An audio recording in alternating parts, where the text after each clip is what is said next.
bawat classic na putahing binabalik-balikan at pinipilahan nating mga Pinoy, may importanteng sangkap na nagbibigay dito ng sarap na talaga namang tumatatak sa ating panlasa.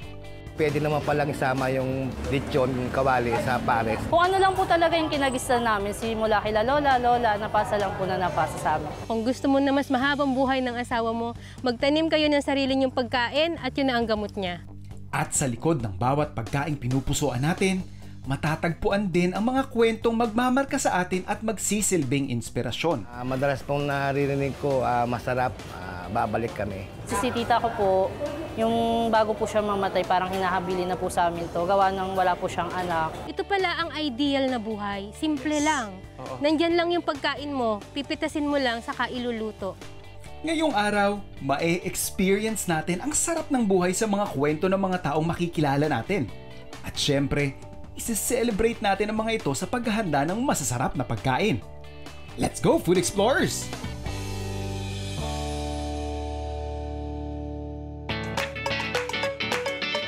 Isa ka ba sa mga fans ng classic trio ng pares, sinangag at mainit na sabaw?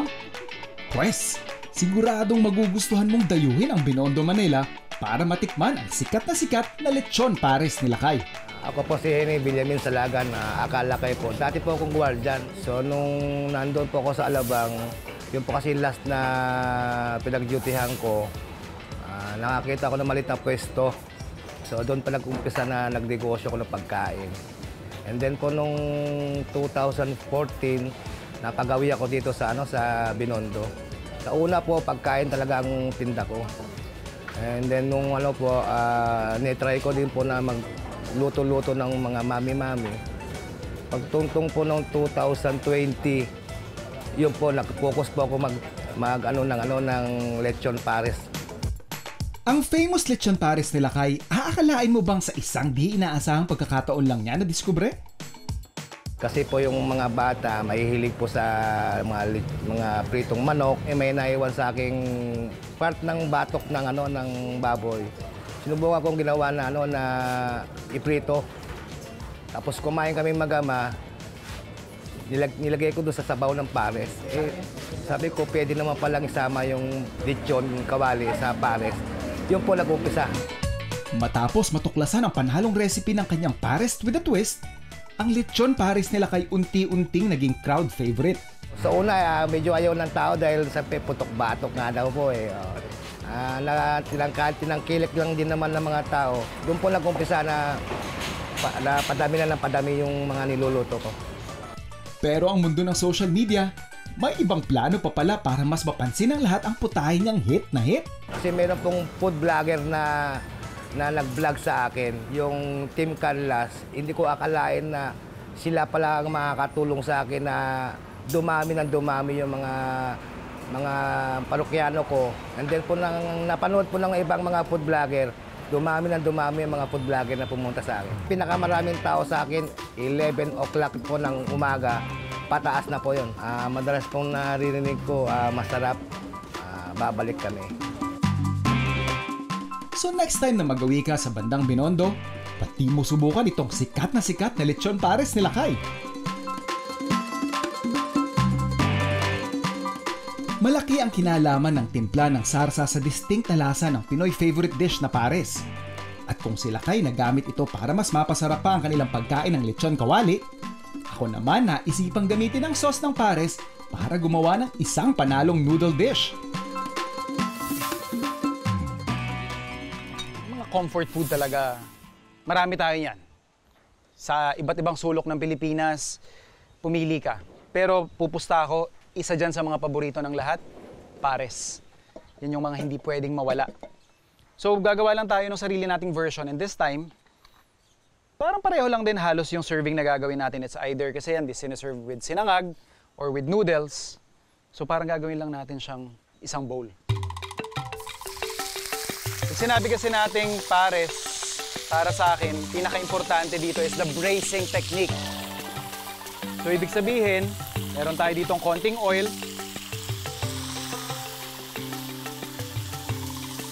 Pagbabrownin natin yung ating mga karne ng baka.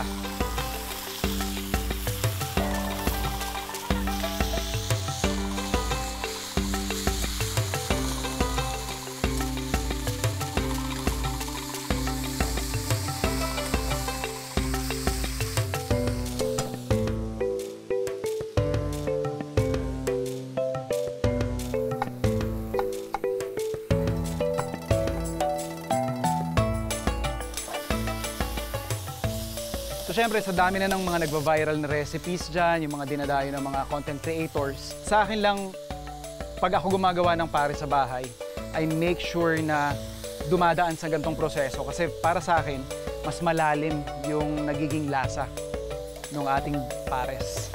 So after natin ma-sear, ma-brown yung ating karne, lalagay ko na yung ating luya. So for me, mas malalaki yung nilagay natin kasi eventually, bago ko siya i-serve, gusto ko tatanggalin ko muna. Or kung ayaw naman ninyong makita pero nangihinayang kayo na mawala yung lasa ng ginger natin, pwede nyo siyang ilagay ng gadgad na. Yung puti ng leeks. Yan yung ating bawang.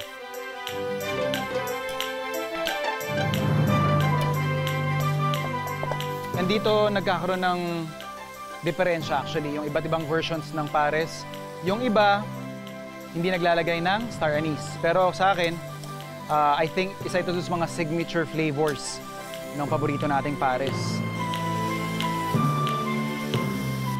Lagyan lang natin ng stock.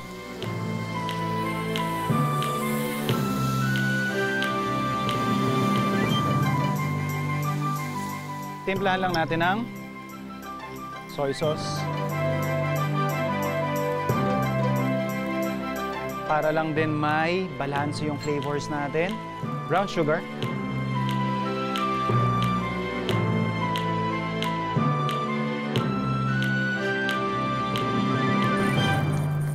So lagyan lang din natin ng paminta.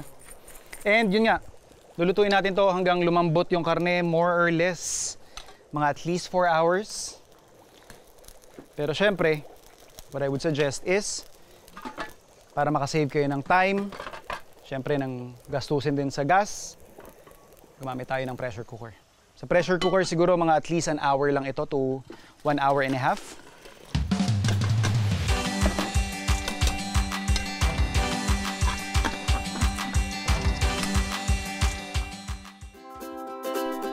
Mahalagang parte ng pagluluto ng masasarap na putahing Pinoy na Pinoy ang paggamit ng mga sangkap na likas na matatagpuan sa ating kapaligiran.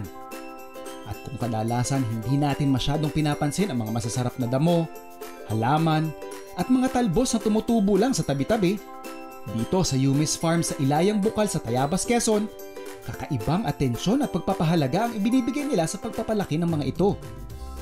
Lahat nagsimula dahil sa pagkakaroon ng diabetes ng asawa ni Ma'am Alice Valdoria.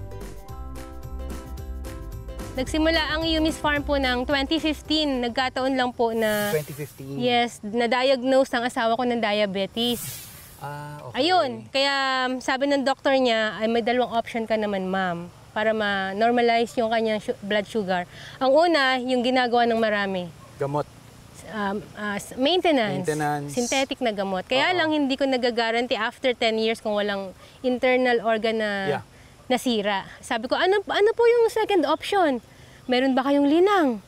Eh, nung time na yun, parang isang taon kami pumupunta po dito kasi ang layo nito dun sa Pero ito, sa matagal city. niyo na po Matagal itong na property. Opo. Matagal na itong property namin. Tapos sabi niya, kung gusto mo na mas mahabang buhay ng asawa mo, magtanim kayo ng sarili niyong pagkain at yun na ang gamot niya. Change of lifestyle. Change of lifestyle. At yun yung ginawa namin. Wala kami sa hinagap na magiging ganito to. Ang nakakatuwa, nakaka-addict palang magtanim. Ay, totoo. Ito talaga yung naging gamot na niya plus pagkain na namin din. Yes, totoo. Tsaka ito na ngayon, hindi lang siya basta parang personal project lang.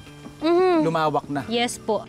Dito masayang ipinagmalaki sa amin ni Ma'am Alice ang mga tanim niya na kadalas ay di pinapansin ng karamihan. Pero ay napapakinabangan at makakain pala. Ito yung bagong tanim lang namin at inilipat. Ano yan, ma'am? Isang klase siya ng coriander, yung Vietnamese coriander. Yes. Na mabilis siyang dumami. Tapos dito, meron kaming yung variety po ninyo ng alugbati ay? dalawa, sir. Yung green tsaka at saka yung yung violet. At saka ito, ma'am, isa pa to, hindi alam ng karamihan. Sapsapon. So ito yung sapsapon. Pag tinikman nga, sir, yung pinapatikman ko din yung dahon sa mga guests. Iba rin yung kanyang lasa, di ba? May kakaiba din siyang, di ba? Unang pagpasok sa bibig, parang sa akin parang una ko natandaan is parang apple mango. Pag may nakita po kayong gantong damo pakalat-kalat dyan sa mga kadalasan to, ma'am, sa tabing kalye lang. Opo, kahit saan makikita nyo yan. Ito, mapapansin ninyo yung bulaklak niya. So yan po yung sapsapon. Pakita ko sa iyo ang garlic vines. Ito ang aming bawang nung panahon ng pandemic.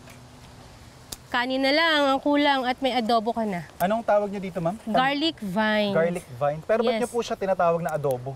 Ay, amoy adobo, chef. Ito, Tingnan mo, ito. try mo. Ito mismong dahon. Itong dahon. Yes, chef. Kaya yung mga bata, tuwan-tuwa pag naaamoy ito eh. Wala siyang amoy. Pero kapag sinaktan mo, Yes, kailangan mo oo siyang nga, saktan muna. Oh, At may bawang nga. pira-pirasohin bago mo maamoy yung kanyang...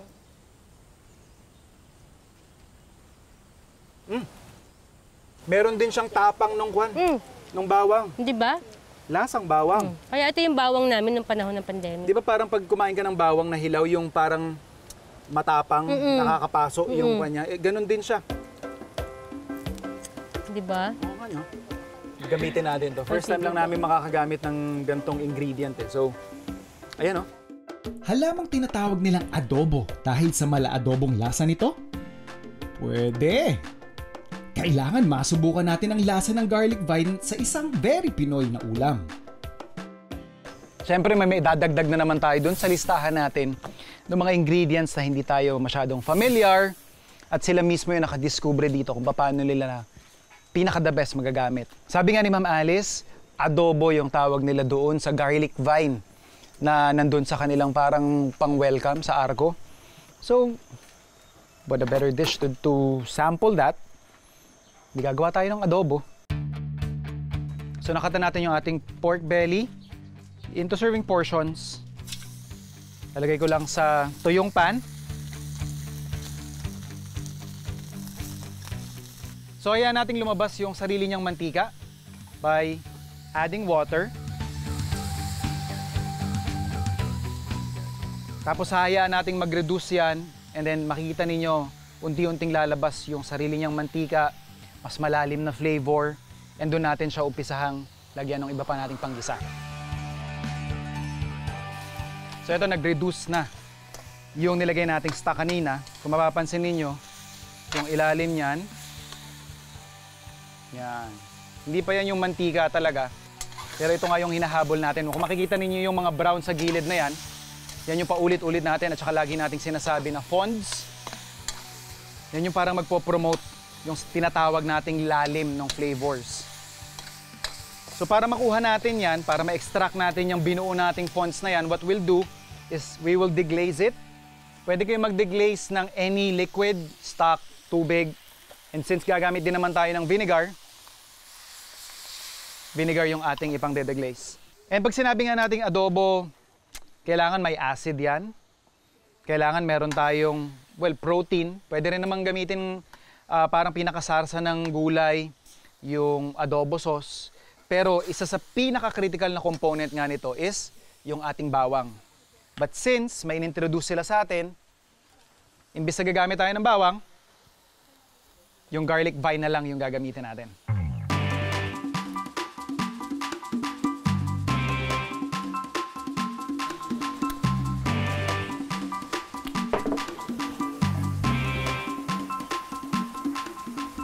Hindi yung iba, hindi masyadong gumagamit ng sibuyas pag nag-aadobo. It's definitely your choice.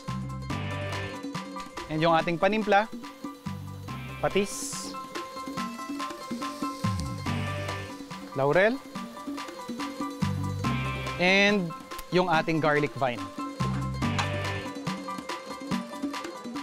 So at this point, nagsasama-sama na yung lasa ng ating sinangkutsyang karne, yung ating sibuyas, at saka yung ating garlic vine. Siyempre yung ating suka, ating patis. And i-reduce lang natin to, paiigahin lang natin hanggang maglabas siya ulit ng sarili niyang mantika. And then, pwede na tayo mag-serve after nun.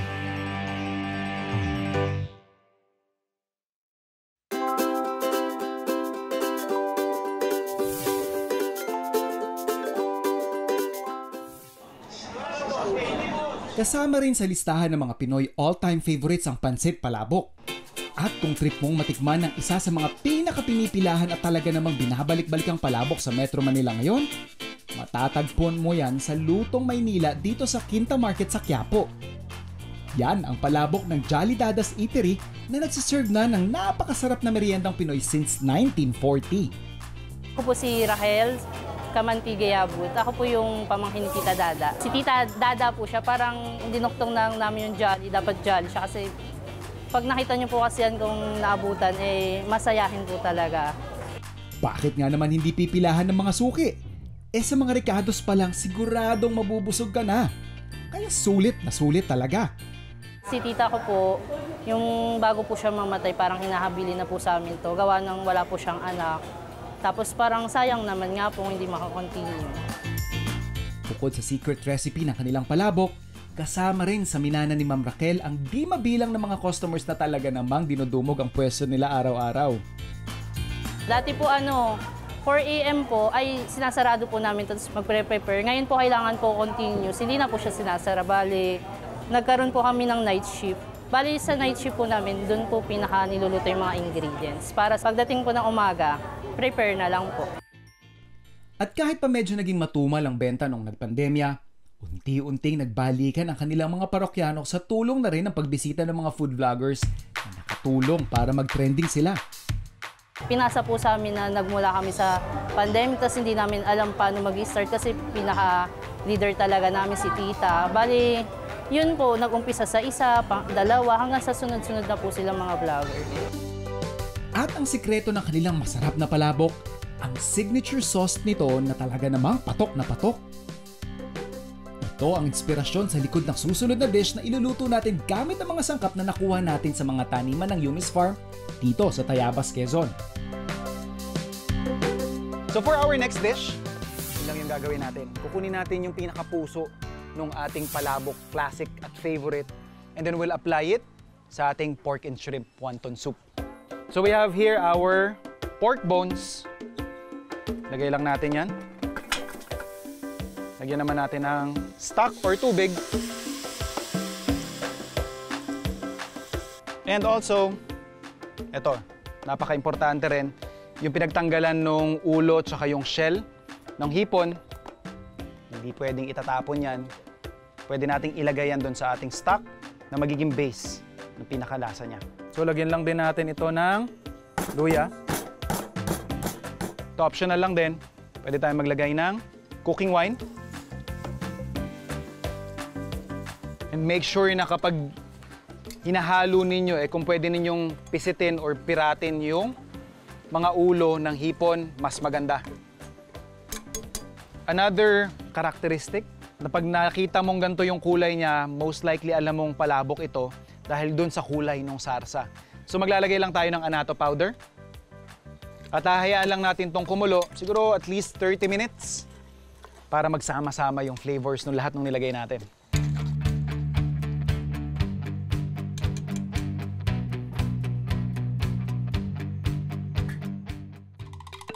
For our next dish, gagamitin natin ang classic na flavors ng palabok sauce para makagawa ng pork and shrimp wonton soup. Ready na natin yung ating wonton or yung pinaka-siomai natin for this dish. Para sa palaman ng ating wonton, sinimulan ko na rin paghaluin ang hiniling na baboy at hiniwang sibuyas sa isang bowl. And of course, yung ating hipon. Finely chop lang din natin yung ating hipon.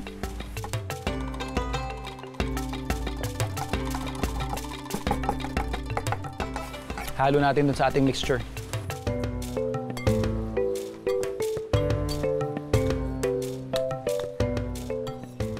Season lang natin to ng salt.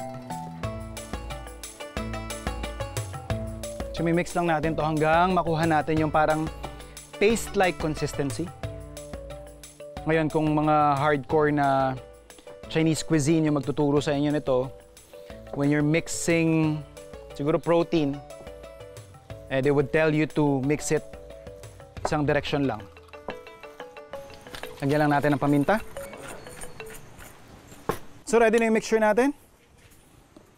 Gawa na tayo siomai. So meron tayo ditong wonton wrapper.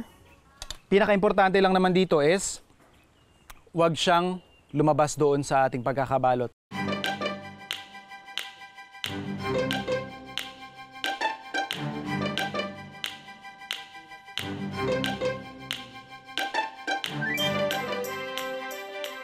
So okay na tayo doon sa ating siomai or wonton. Yung stock natin poging-pogi na rin. Tinatawag niya tayo. Ngayon, lilipat lang natin yan.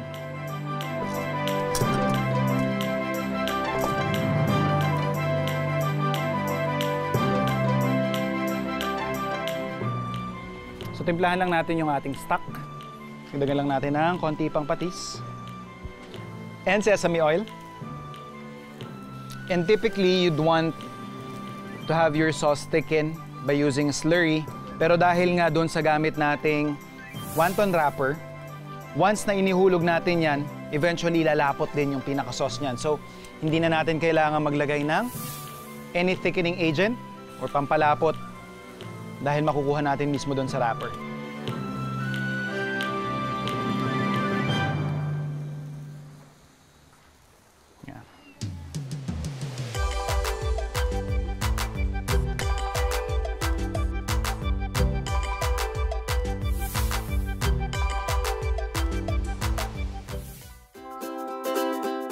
Halos kumpleto na ang mga panhalong dishes na hinanda ko para sa mga kaibigan natin dito sa Yumi's Farm. Bukod sa pork adobong niluto ko gamit ang kanilang garlic vine, at pork and shrimp wonton soup na inspired ng classic pansit palabok, nagpakulo rin tayo ng karne ng baka para gawing pares na teternohan natin ng noodles. Matapos i-brown ang karne ng baka at nagdagan ng luya, bawang at leeks, sinimulan ko na itong pakuluin sa stock na tinimplahan ko ng toyo at konting asukal. Para mas mapabilis ang pagpapalambot ng baka, isinalang ko ito gamit ang pressure cooker at hinayaang maluto. So after more than an hour na pagpa-pressure cook, eto na siya. So yun yung karne natin. Pwede? Pwede. Dahil kung makikita ninyo, yung sabaw nung pares natin medyo malabnaw, isa rin sa mga signature characteristics ng Kanto Pares ay yung malapot na sabaw. So, we'll address that by pouring in some slurry o yung kinanaw na cornstarch.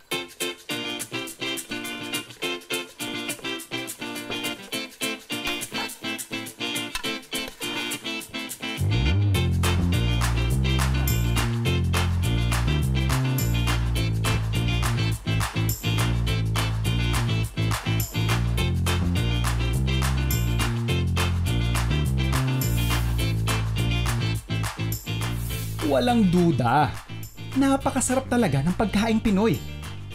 At hindi lang yan dahil sa mga likas na panlasang maaari nating magamit sa paligid, gaya ng mga nakilala nating tanim sa Yumi's Farm.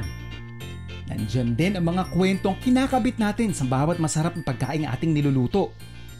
Maaaring naghahanda tayo para sa isang mahal sa buhay na nangangailangan ng ating pag-aalaga, tulad ni Ma'am Alice. O kaya naman ay gumagawa at tumutuklas tayo ng panibagong diskarte para may maihaing kakaiba sa ating mga anak tulad ni Lakay. At para sa kaso ni Ma'am Raquel, ginagamit niya ito para manatiling buhay ang negosyong minana niya pa sa kanyang tita Dada. Ano man ang dahilan, nagluluto tayo mula sa puso. At yan ang lalong nagpapasarap sa bawat putahing pinupusuan.